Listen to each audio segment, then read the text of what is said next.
mesdames et messieurs, vous avez l'ordre du jour sous les yeux.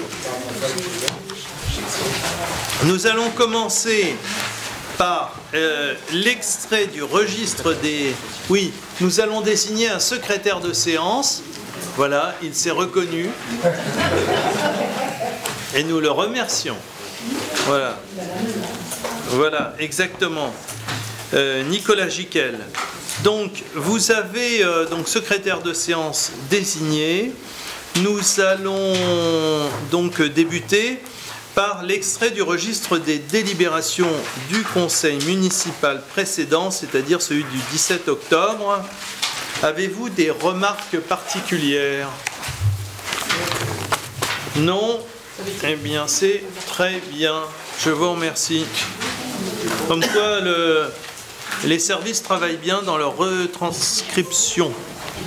Nous passons à la première délibération relative à la création d'une instance commune de réflexion et d'échange d'informations non nominatives entre les deux villes de Villeneuve-Loret et d'Ablon-sur-Seine, rattachée à la commission dissuasion et prévention situationnelle, du CLSPD, contrat local de sécurité et de prévention de la délinquance. Voilà, de Villeneuve-le-Roi. Bien. Béatrice Collet. La ville de Villeneuve-le-Roi, qui pilote un CLSPD depuis 10 ans, s'est installée le 27 avril 2009, souhaite étendre son périmètre d'intervention dans le domaine de la dissuasion et prévention situationnelle en associant les élus et les techniciens municipaux d'Ablon-sur-Seine. Il est donc proposé au conseil municipal de délibérer sur la création d'une instance de réflexion permettant de réunir les élus, les partenaires associatifs et économiques, les techniciens municipaux des deux villes, Villeneuve-le-Roi et Ablon, afin de favoriser la mise en place d'échanges d'informations non nominatives visant à prévenir et à lutter contre les problèmes de violence et de délinquance. Merci.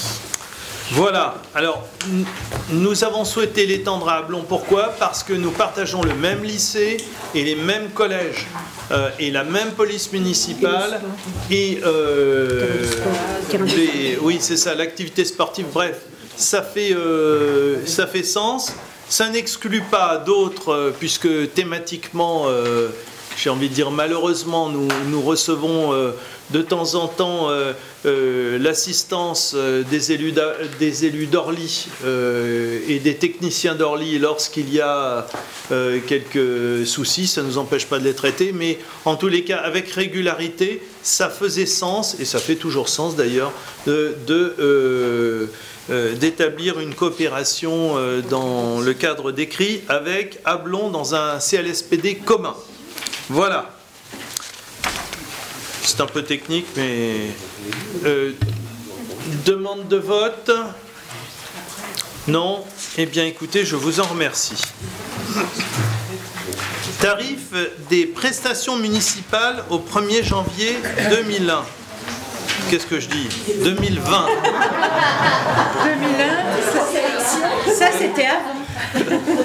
Voilà. 1er janvier 2001, on n'était pas là encore. Voilà, oui. Ça laisse préciser. Mais tout ça nous rajeunit, hein, vous voyez. Bien. Dominique Fossoyeux. Alors, cette délibération a pour objet de fixer les tarifs des prestations municipales à compter du 1er janvier 2020. Il est proposé de maintenir les tarifs 2019 pour l'année 2020 concernant donc les concessions du cimetière, le columbarium, la taxe d'inhumation du caveau provisoire et la location des salles communales et exposant des salons. Merci. Voilà. Donc, pas d'augmentation. Demande de vote? Non. Je vous remercie. C'est un peu technique. Alors, nous passons à quelque chose d'encore plus technique, si j'ose dire. C'est la demande de remise gracieuse sur le déficit de caisse régie de la recette enfance située au 154 avenue de la République. Bon. Ah oui, il y avait un... Pascal ou Pascal? Donc le régisseur de la régie des recettes enfance a constaté un déficit de 100 € dans la recette de la régie le 15 mars 2019. Le trésorier a établi un PV de vérification de la régie le 29 mars 2019, constatant ce déficit de 100 €. Le trésorier a donc établi un PV de la vérification, constatant un déficit de 100 €, et les formalités administratives prévues dans ces circonstances ont été effectuées auprès du trésorier. En application des dispositions relatives à la responsabilité personnelle et pécuniaire des régisseurs, il a été invité à verser à la caisse du comptable d'Orly la somme de 100 €. Le régisseur a sollicité un sursis de versement et la remise gracieuse de cette dette. Il est proposé de lui accorder une remise gracieuse de la totalité de la dette. Voilà. Ouais. Donc vous voyez de quoi il s'agit. C'est la responsabilité donc du comptable qui est engagée. Et de ce fait, comme décemment, il est difficile de mettre en cause notre régisseur pour ce type de choses, même si effectivement il y a un delta. Voilà, donc il est proposé d'accorder la remise gracieuse, et étant donné que c'est la première fois que ce type d'opération se produit. Voilà, donc avec votre accord, je vous remercie. Bien, nous passons au fonds de concours de rénovation des devantures des commerçants et la mise aux normes des accès aux personnes à mobilité réduite sur la rue du Général de Gaulle, la rue du Marché, la rue Gabriel Péry. Et en réalité, ça peut être un peu étendu parce qu'on a identifié 3 pôles. Donc, de quoi s'agit-il? Il s'agit de revitaliser le commerce de centre-ville. Bien. Donc, vous avez, et je tiens à remercier les services, vous avez une délibération assez complète qui s'appuie sur les travaux de la CEMA-Est. La CEMA-Est, c'est un organisme qui est spécialisé dans la revitalisation du commerce, mais pas seulement. Il y a aussi le cabinet d'études commerciales Segat. On a bénéficié aussi de l'expertise de Jean-Louis Maître, qui est l'ancien président de la Chambre des métiers, qui est villeneuvois et qui s'est prêté à l'exercice. Le concessionnaire du marché aux comestibles et le SAF Val-de-Marne. Enfin bref, tout ce monde-là s'est réuni et on essaye de progresser pour revitaliser le commerce de centre-ville. Vous savez que toutes les villes souffrent de difficultés. Pour une bonne raison, c'est que tout le monde veut avoir un commerce de centre-ville, mais on retrouve tout le monde le samedi après-midi en grande surface. Voilà, c'est une vérité qui se vérifie partout et chez nous également. Donc nous essayons de mixer en même temps les travaux Général de Gaulle avec une vraie réflexion d'action sur le commerce en centre-ville. Alors, je dis en centre-ville, mais en fait, vous voyez dans la note qu'on a identifié le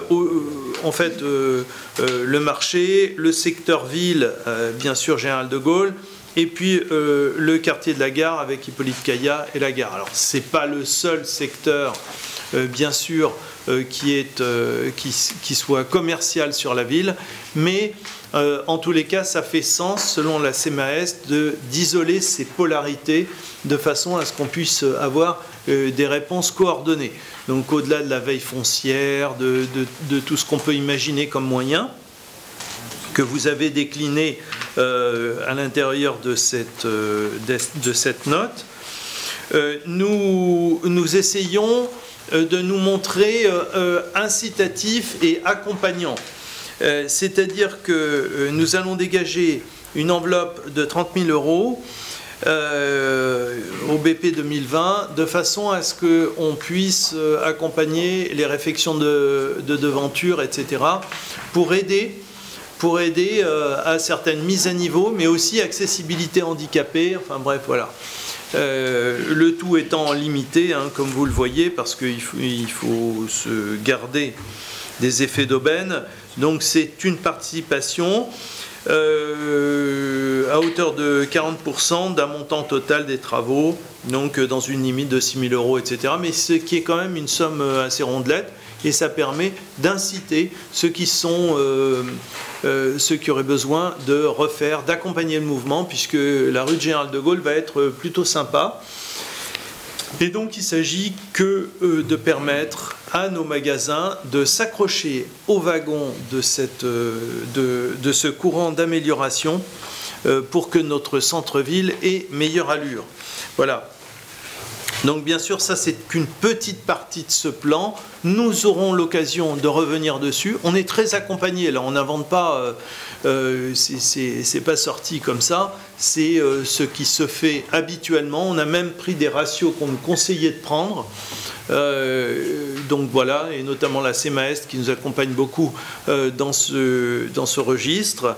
Donc voilà, pour vous donner le cadre. La ville de son côté va aussi se structurer pour organiser cette veille et faire qu'on puisse être actif dans le dimensionnement des enveloppes commerciales et des opportunités de façon à pouvoir permettre une efficacité et l'efficacité la plus grande. Voilà, je pourrais vous passer toute la soirée, mais on a beaucoup de délibérations. Donc voilà, de toute façon, on va avoir une clause de revoyure, hein, on va en parler, on va revenir sur ce déclenchement d'opération. Voilà. Demande de vote? Oui? Non? Non. Comme vous le souhaitez. C'est vous qui me dites. C'est vous qui voyez. Vous voulez voter? C'est pour dégourdir le bras? Très bien, on y va. Alors, non, mais pas de problème, hein, c'est comme vous voulez. Non, mais enfin, il n'y a pas de souci, pas de souci. Pas de souci. Ceux qui sont d'accord de manifester en levant la main, je vous remercie. Contre? Très bien. Abstention, pardon. Très bien. Ok. Je vous remercie. Revalorisation des droits de place du marché de la faisanderie. Bien. Dominique Fossoyeux. La gestion du marché couvert de la faisanderie a été confiée à la Société des marchés publics cordonniers en novembre 2012. Ainsi, et conformément à la délégation de services publics, les droits de place seront revalorisés à hauteur de 1,86% à compter du 1er janvier 2020. Et il est proposé au Conseil municipal de délibérer sur l'actualisation des droits d'exploitation du marché de la faisanderie, ce qui fait passer le premier tarif de 2,50 à 2,54. Merci. Oui, donc c'est même... C'est une augmentation d'1,86. On ne la fait pas sortir du chapeau, hein. C'est la formule de calcul qui est déterminée, contractualisée et qui est comme ça. Ça porte sur 4 centimes d'augmentation. Si ça intéresse, on tient à votre disposition les comparaisons, parce que c'est un peu le serpent de mer. À chaque fois, les commerçants du marché se plaignent des tarifs qui sont toujours trop chers, etc. Je tiens à votre disposition les comparaisons avec le marché de Choisy, le marché de Villeneuve-Saint-Georges et le marché d'Orly. Voilà.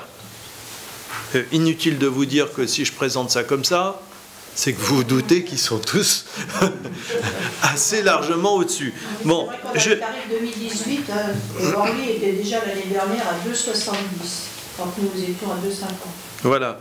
Et Villeneuve-Saint-Georges, c'est pas mal, hein, il est à 4,63 l'année dernière. Voilà. Voilà. Et Choisy, alors là, Choisy, ça va jusqu'à 7 euros.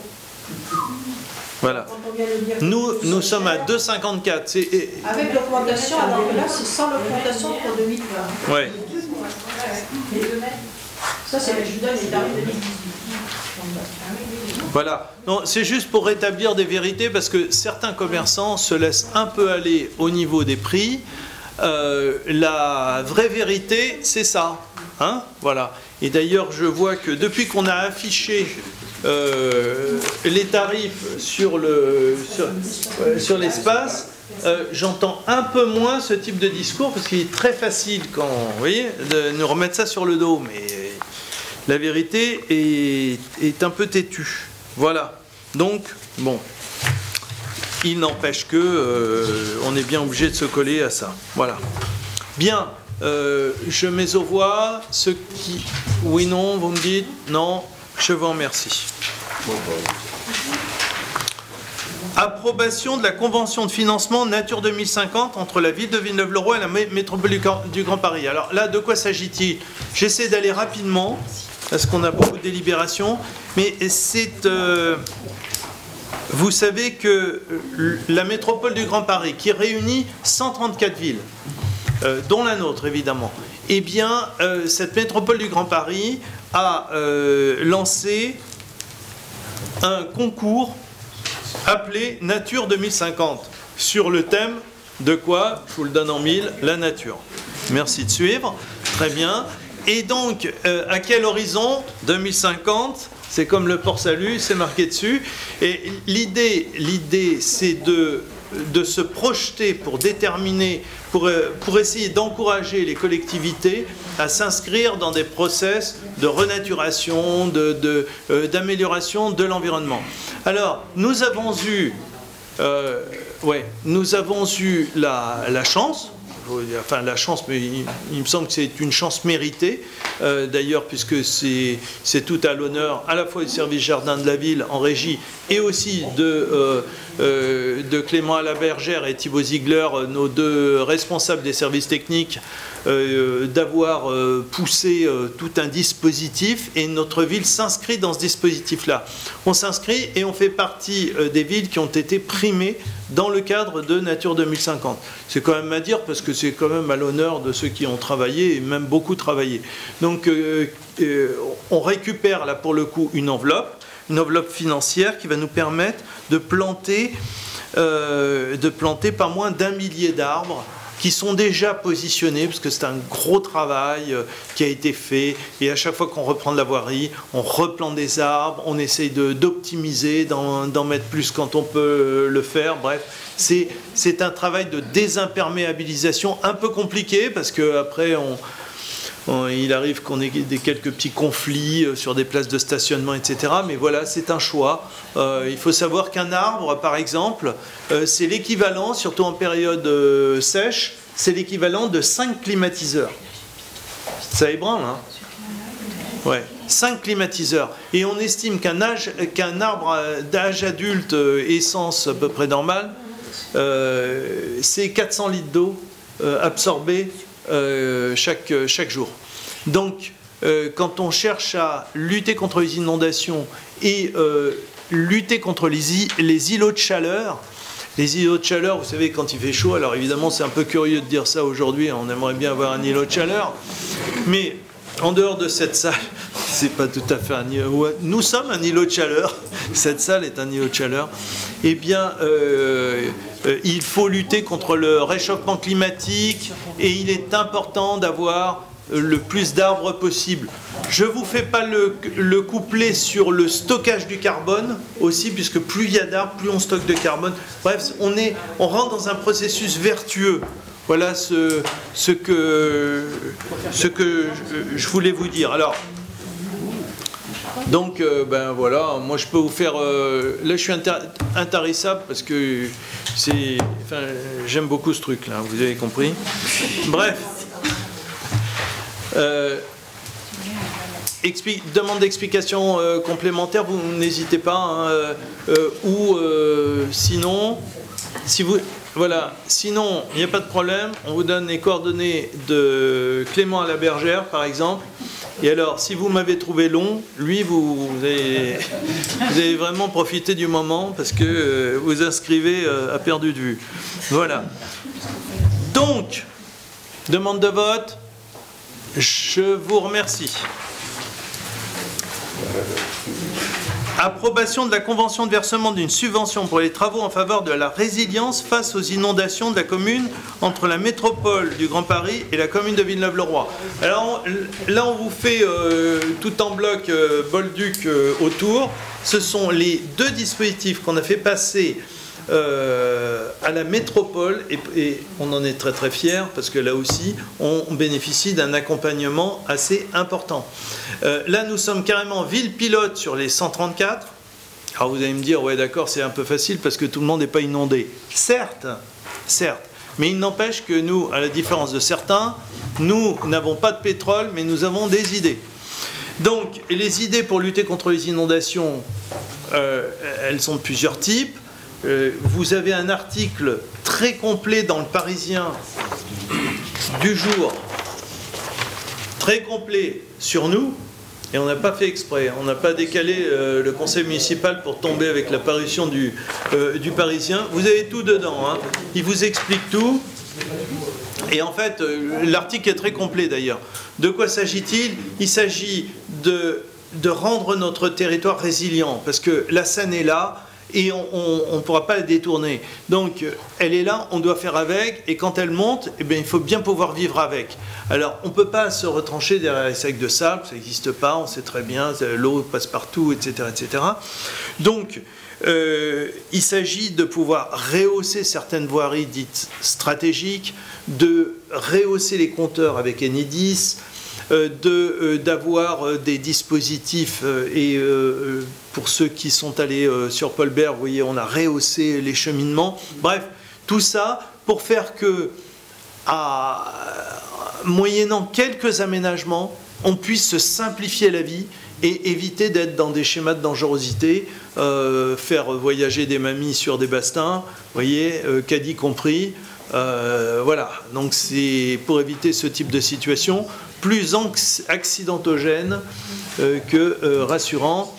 Donc voilà l'ambiance. Bref, quand on est sorti des inondations, c'est tout au crédit de notre ville d'ailleurs, il faut quand même le dire, nous sommes portés volontaires auprès de la préfecture. On a même convoqué la préfecture leur disant, écoutez, on pourrait imaginer d'être ville pilote, etc., etc. Ça a tellement bien marché que Enedis a joué le coup. I3F, à qui on doit aussi rendre hommage, parce qu'ils n'étaient pas obligés de mettre 250 000 € sur 2 bâtiments, quand même, pour rehausser les cheminements, il faut le dire. Bref, tout le monde a joué le jeu. Et la métropole du Grand Paris a trouvé ça super intéressant, et c'est la raison pour laquelle on est éligible à ce dispositif en tant que ville pilote. J'ai été trop long, mais je pensais que ça valait le coup quand même de vous donner tous ces éléments, parce que c'est vraiment beaucoup de travail de la part de nos services techniques. Voilà, demande d'informations complémentaires, n'hésitez pas. Non, bon, dites pas que vous êtes lassés. Bien, eh ben, demande de vote non plus, je vous remercie. Autorisation d'engager, liquider, alors là c'est peut-être un peu moins sexy. Autorisation d'engager, liquider, mandater les dépenses d'investissement, y compris à caractère pluriannuel, jusqu'à l'adoption du budget primitif. C'est technique, c'est pour ça qu'on a filé ça à Pascal. Donc il s'agit d'une délibération classique à cette période de l'année, hein, qu'on a chaque année donc. Donc il est expliqué dans cette note que le budget primitif 2020 ne peut pas être adopté pour l'instant parce que par le conseil municipal avant le 31 décembre 2019, compte tenu de l'absence à cette date des informations financières nécessaires à son élaboration. Et donc pour assurer la continuité des services municipaux, le Code général des collectivités territoriales prévoit l'aménagement suivant, à savoir que l'exécutif communal peut, dans l'attente du vote du budget, bien engager, liquider et mandater les dépenses d'investissement sous les 2 conditions suivantes: être autorisé par l'Assemblée délibérante, c'est ce que nous allons faire maintenant, de la commune, et ce, dans la limite du quart des crédits d'investissement ouverts au cours de l'année budgétaire précédente. Donc il est donc proposé à l'Assemblée délibérante d'autoriser le maire à engager, liquider et mandater des dépenses d'investissement dans la limite du quart des crédits d'investissement ouverts au titre du budget 2019. Il est à noter que les crédits de fonctionnement peuvent, selon le même code, être engagés à hauteur des crédits votés au budget précédent 2019 sans autorisation préalable cette fois-ci. Voilà. Bien, eh ben, j'espère que Pascal vous a convaincu. Il s'agit juste, à travers cette petite délibération de rien du tout, de pouvoir continuer à dépenser et agir pour la ville. C'est juste essentiel. Voilà. Demande de vote. Je vous remercie. C'est très technique. Subvention aux associations. Avance 2020. Alors, de quoi s'agit-il? De quoi s'agit-il? Jean-Pierre Rampillon va vous le dire. Donc, comme tous les ans, nous avons 3 associations, donc le foot, les Faisans du Parc et le VAC, qui ont donc de subventions afin de ne pas les pénaliser pour la gestion courante. Il est donc proposé d'allouer une avance sur leurs subventions, et vous avez le tableau à l'arrière. L'USVA 12 000, les Faisans 10 000 et le VAC 12 000. Voilà. Donc là, pourquoi ce versement par anticipation pour ces associations? Ce sont des associations qui ont du personnel qu'ils doivent rémunérer. C'est la raison pour laquelle on est obligé d'anticiper pour assurer une continuité de trésorerie. Voilà, messieurs, dames. Demande de vote, je vous remercie. Subvention exceptionnelle attribuée à la Croix-Blanche. Béatrice Collet. La Croix-Blanche est implantée sur Villeneuve-le-Roi, rue Paul Bert. Elle est constamment sollicitée pour assurer des renforts dans le cadre de l'aide médicale urgente en tant que prompte secours. Entre le 19 et le 21 novembre, elle a fait l'objet d'un cambriolage de son local et de tout son matériel de secourisme a été dérobé et dégradé. Afin d'aider l'association à se relever de cet événement regrettable et de redevenir opérationnelle au plus vite sur la ville, la ville propose d'attribuer une subvention exceptionnelle de 1 500 €. Il est donc proposé au conseil municipal de délibérer sur ce dossier. Voilà, en complément, pour votre information, ces 1 500 € correspondent à l'achat d'un appareil multifonction, multiparamétrique. Voilà. Donc voilà. Bien. Demande de vote, je vous remercie. Correction d'erreurs sur des exercices antérieurs, rattrapage d'amortissement. Alors ça, c'est encore plus sexy que la précédente. Donc Pascal Gagnepin, vous allez voir, il va vous donner envie de faire de la compta.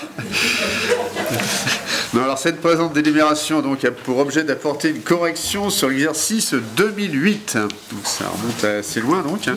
En effet, le comptable, donc la trésorerie, donc, a identifié des immobilisations pour lesquelles les amortissements auraient dû être constatés sur les exercices 2014 à 2018. Donc on voit qu'on est vraiment dans des écritures comptables assez anciennes. Et cette opération est neutre budgétairement pour la collectivité et n'aura aucun impact sur le résultat de fonctionnement de l'investissement. Donc il s'agit de passation d'opérations d'ordre non budgétaires pour régulariser notamment des comptes d'amortissement. Donc c'est vraiment des jeux d'écriture comptable qui n'ont pas d'impact budgétairement parlant.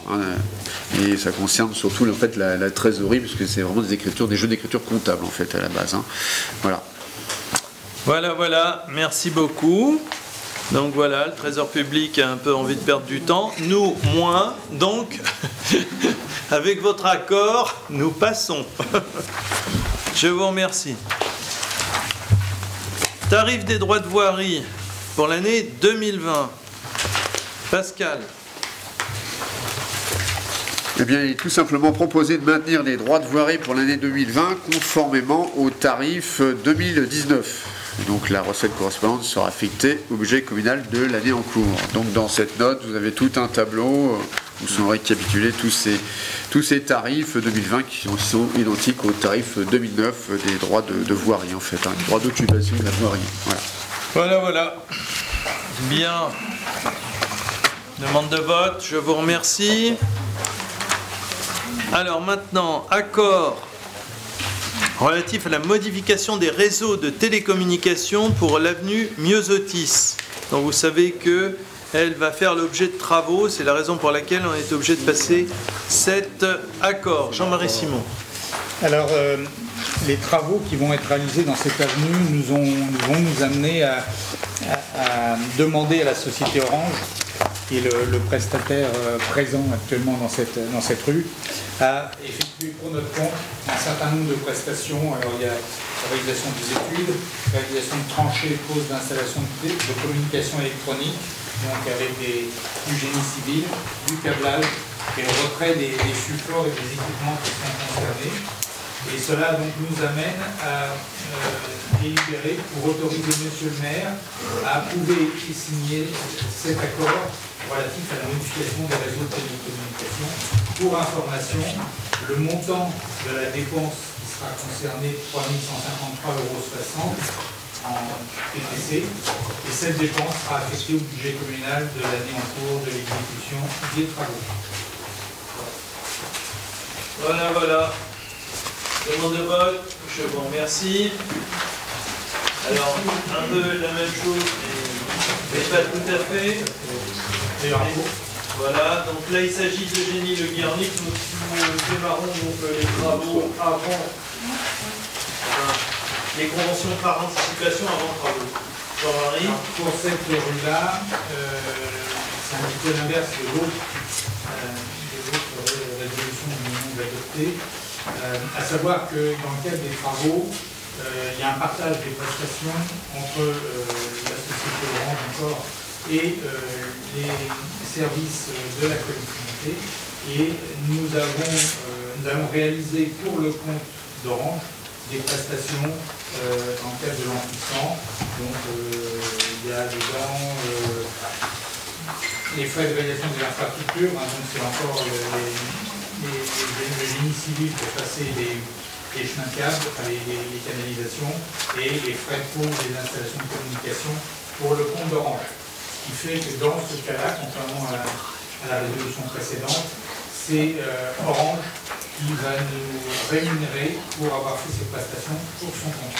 Et donc, la recette correspondante sera affectée au budget communal de l'année en cours. Alors, le montant de ces travaux pour la partie qui sera affectée au budget de la ville est de 9 533,50 € TTC. Voilà, je vais demander d'appuyer et de signer ces accords. Très bien, merci bien. Demande de vote, je vous remercie. Nous passons maintenant, mais quasiment le même là, sauf que le lieu n'est pas identique, là c'est Maréchal Leclerc. Donc c'est la même opération, donc avec une partie réalisée par Orange, une partie réalisée par la collectivité, et le montant donc, est quand même nettement différent, et ça amènera à la ville une recette de 16 739,50 € qui sera affectée au budget communal de l'année en cours d'exécution des travaux. Voilà. Même vote, je vous remercie.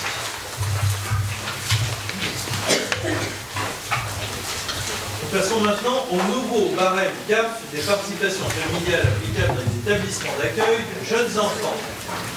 Voilà, Dominique Fossoyeux. Alors, la délibération 301 et 302, elles sont liées puisque la 301 concerne les structures collectives et la 302, la crèche familiale, donc sont identiques. Donc la CAF est un partenaire essentiel dans le fonctionnement des établissements accueillant des jeunes enfants et a, dans sa séance du conseil d'administration du 16 avril 2019, adopté une évolution des barèmes des participations familiales pour poursuivre les objectifs suivants, c'est-à-dire rééquilibrer l'effort des familles, accroître la contribution des familles pour tenir compte du service rendu et notamment la fourniture de couches et de lait, ce qui n'était pas auparavant fait, et soutenir financièrement la stratégie de maintien et de développement de l'offre d'accueil. Donc aussi, les évolutions suivantes ont été adoptées. L'augmentation annuelle de 0,80% du taux de participation familiale, c'est-à-dire tous les ans jusqu'en 2022, ça augmentera de 0,80. La majoration progressive du plafond de ressources pour atteindre 6 000 € en 2022 et l'alignement du barème microcrèche sur celui de l'accueil collectif. Le barème applicable en accueil collectif du 1er janvier 2020 au 31 décembre 2022 est le suivant, et vous avez donc en fonction du nombre d'enfants le taux de participation des familles. Merci. Ouais. Donc la 302 est identique avec effectivement un taux de participation inférieur puisqu'il s'agit de la crèche familiale. Oui, alors là, en vérité, on n'a pas vraiment le choix. Hein. C'est l'application des tarifs CAF. Ouais. C'est la CAF qui nous impose...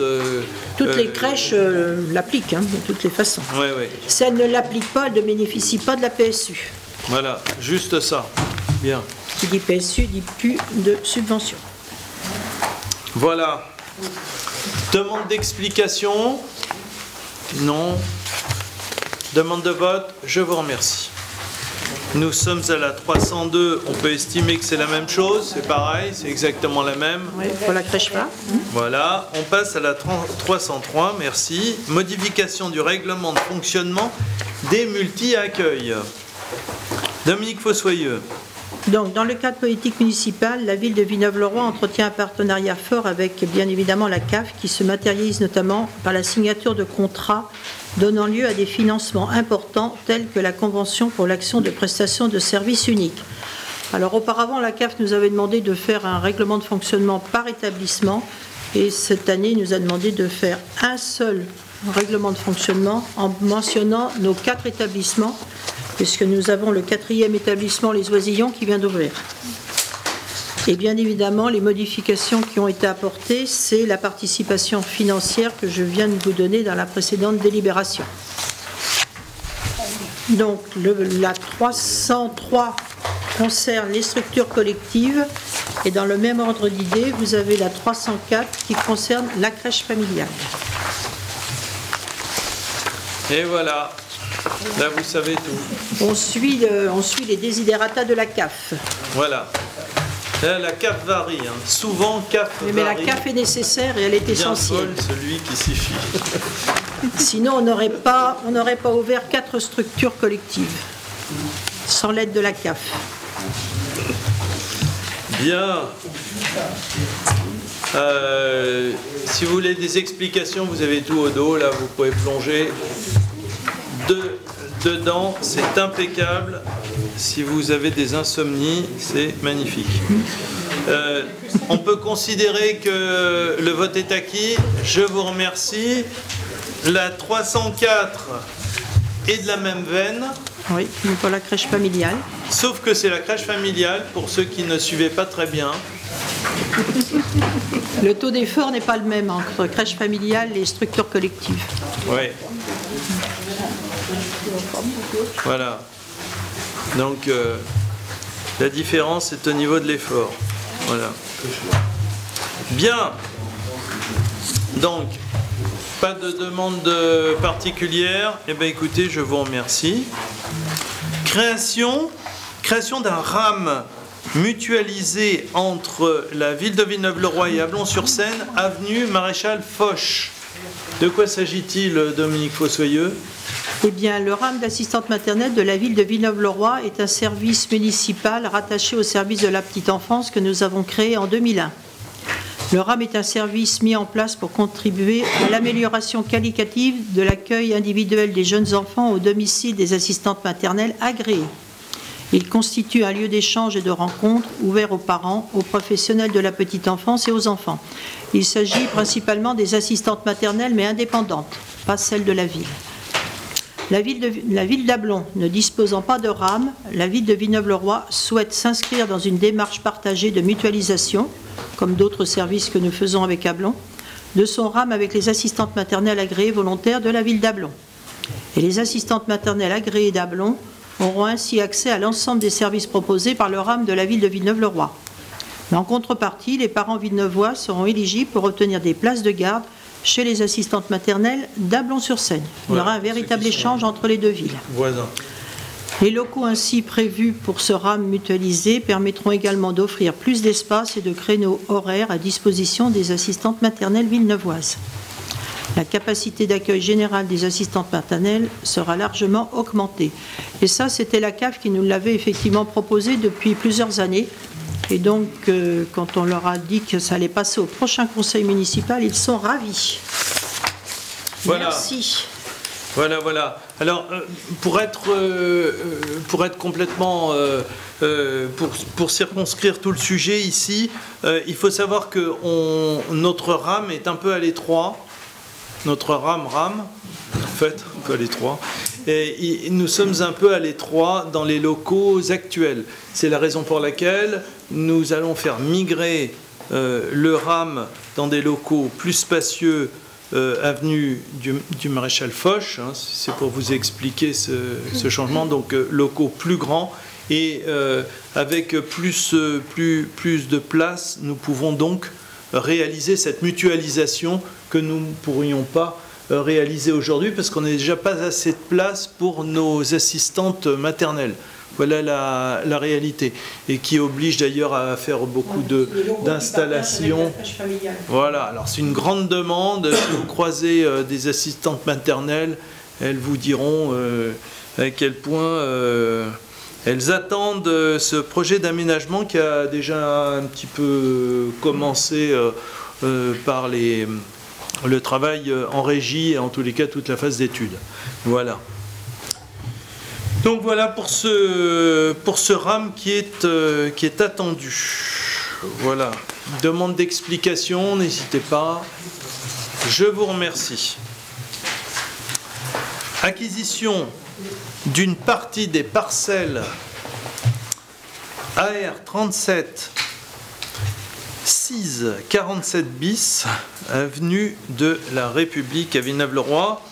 Donc vous avez le plan à côté, ça se trouve à côté de l'ancien lieu La Cigale, mais je suis en train de manger le texte de Pascal Gagnepin.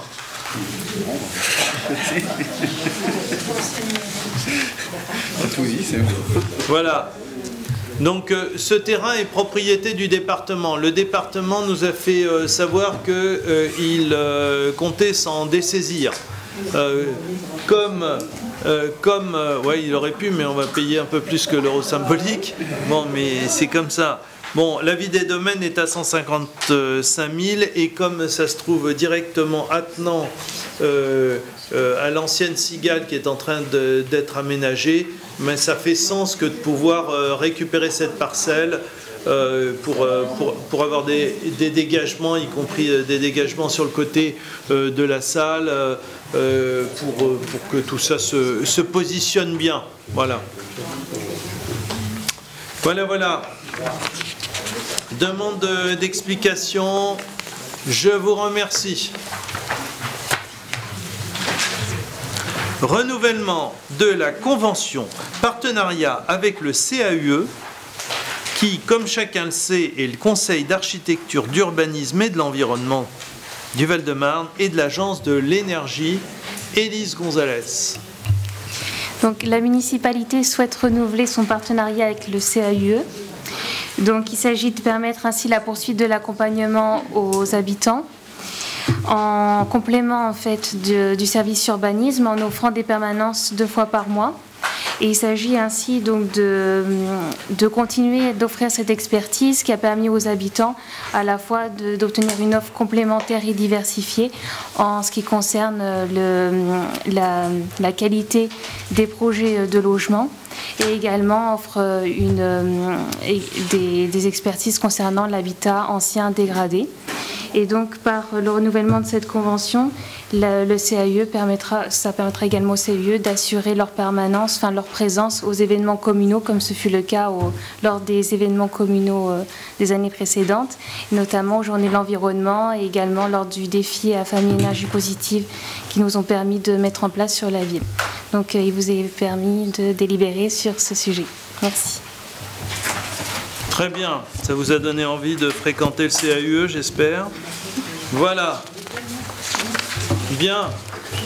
Cela dit, le CAUE pourrait presque être obligatoire quand on voit certaines constructions fleurir. Voilà. Bien. Demande de vote ou d'explication. Je vous remercie. Approbation de la convention de groupement de commandes en vue de la passation de marché d'entretien des espaces verts. Jean-Marie Simon. La ville et le centre communal d'action sociale préparent le renouvellement de leur marché d'entretien des espaces verts. Donc pour la ville et puis pour la résidence Jean Rostand, qui arrive à terme le 28 janvier 2020 pour la ville et le 15 mai 2020 pour le CCAS. Il est donc envisagé de constituer un groupement de commandes par la ville et le CCAS, conformément aux termes des articles 2113-6 et 2113-7 du Code de la commande publique, qui, permet aux collectivités territoriales et aux établissements publics de constituer des groupements de commandes afin de simplifier les procédures de mise en concurrence, de mutualiser les moyens et de réaliser des économies d'échelle. Donc, une convention doit être signée entre la ville et le CCAS afin de définir les modalités de fonctionnement, en sachant que la ville est désignée comme coordonnateur du groupement. Donc c'est la ville qui pilotera l'analyse des offres, la préparation d'abord des consultations et l'analyse des offres. Donc il est demandé d'approuver la convention de groupement de commandes annexée au présent document. et donner tous les pouvoirs à Monsieur le maire, bien sûr, pour exécuter la présente délibération. Bien. Merci. Vous voyez ce dont il s'agit. Hein. Le CCAS n'a pas vocation à entretenir les espaces verts, donc il s'agit d'une mutualisation qui nous permet d'intervenir notamment sur Jean Rostand. Voilà. Demande d'explication complémentaire. Je vous remercie. Création de postes et rémunération des agents recenseurs. Alors vous savez que nous sommes dans un cycle de recensement permanent. Et que eh bien, nous avons besoin pour recenser, de recenseurs. Voilà. Et comme les recenseurs, il faut en trouver, eh bien, nous devons les payer. Voilà. L'objet de cette délibération que vous avez sous les yeux. Bien. Demande d'explication. Je vous remercie. Nous allons pouvoir recenser. Il prend encore. Il a pas encore bu le rhum. Alors, participation financière à la protection complémentaire santé des agents.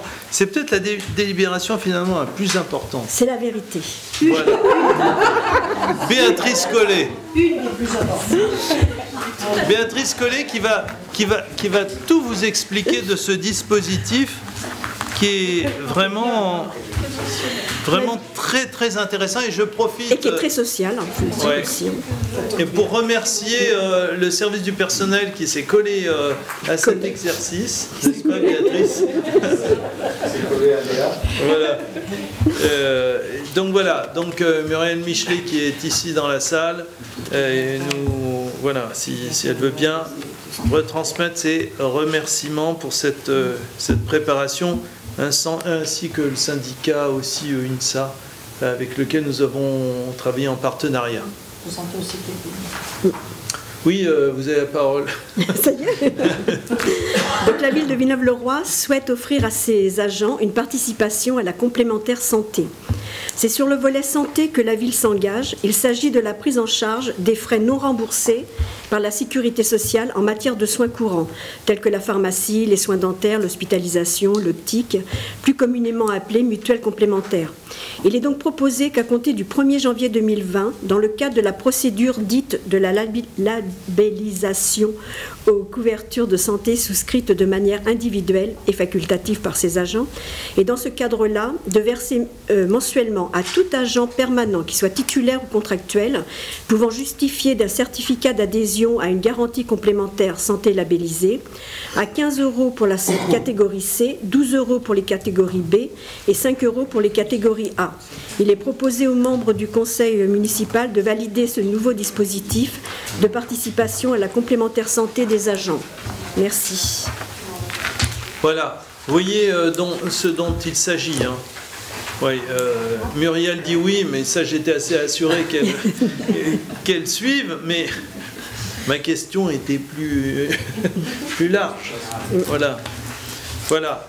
Donc il s'agit d'aider le personnel communal à souscrire cette mutuelle. Pour vous donner un ordre de grandeur, par exemple, s'ils souscrivent à la MGS, la mutuelle communale, qui est à 27 € par mois, pour un catégorie C, 15 € d'aide. Pour 27, c'est quand même pas mal comme ratio, quoi. Voilà. C'est quand même pour donner l'ordre de grandeur, c'est pas tout à fait anodin. Donc voilà. Enfin, si vous voulez des compléments d'information, n'hésitez pas. Voilà. Alors on aurait pu décider qu'il fallait contractualiser avec une mutuelle déterminée. On a préféré laisser le choix. Donc les employés communaux ont le choix, mais quelle que soit la mutuelle choisie, du coup on vient aider sur la feuille de paye. Vous avez une ligne particulière, c'est ça Muriel? Oui, tout à fait. Voilà. Donc il y a une ligne. Alors évidemment, il nous a semblé juste de faire dégressif. Catégorie C, catégorie B, puis catégorie A, les pauvres. Voilà. Voilà. Ça vous va? Moi, c'est avec enthousiasme que je vais voter ce dispositif. Vous voulez parler Non, pardon. Non. Pas à notre connaissance. Muriel, non?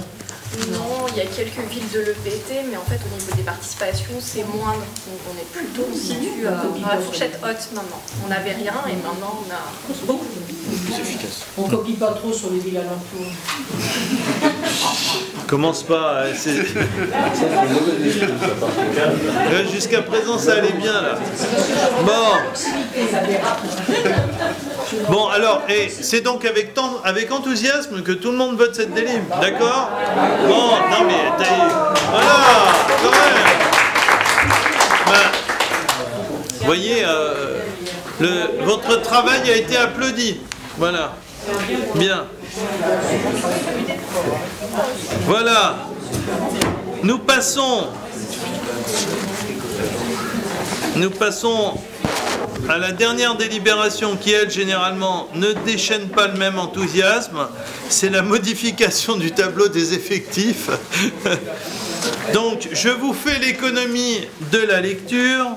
Il s'agit, en fait, d'assurer la promotion des agents.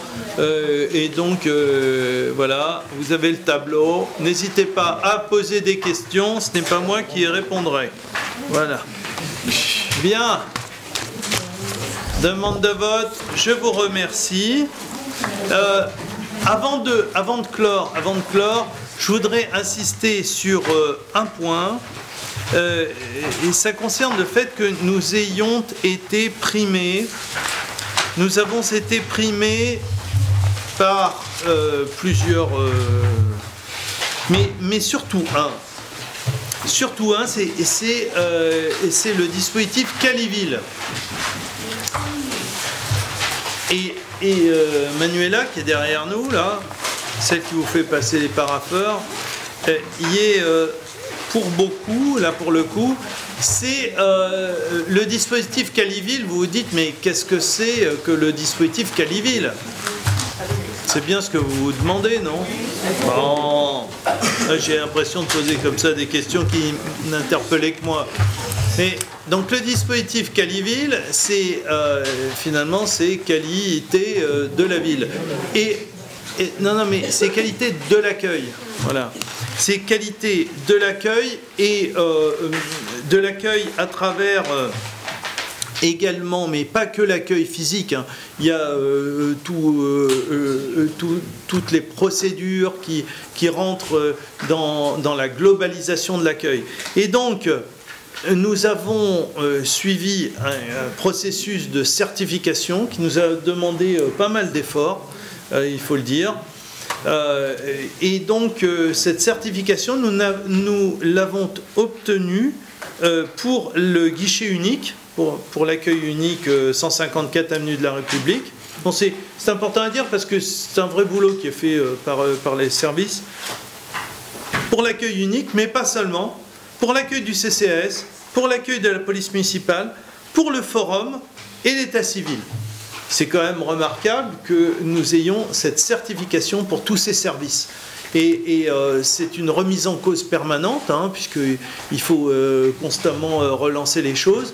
Et vraiment, c'est tout à l'honneur de ces agents que de s'être collés à ce défi, parce que c'est pas toujours très simple. Voilà. Ils ont été testés. Et donc, vous concluez comme moi que le test a été positif. Voilà, et ben bravo à nos agents. Vous bénéficiez d'un accueil de qualité. Voilà, quand c'est bien, faut le dire, il n'y a pas que... bon. Voilà, qu'est-ce que j'avais encore comme annonce à vous faire? J'ai plein d'autres trucs. Mais enfin bon, écoutez, hein, l'heure et puis faut pas se mettre en retard pour le classico. Et puis je vous souhaite de très très belles fêtes. Voilà. Et puis je vous dis à bientôt. À une prochaine fois.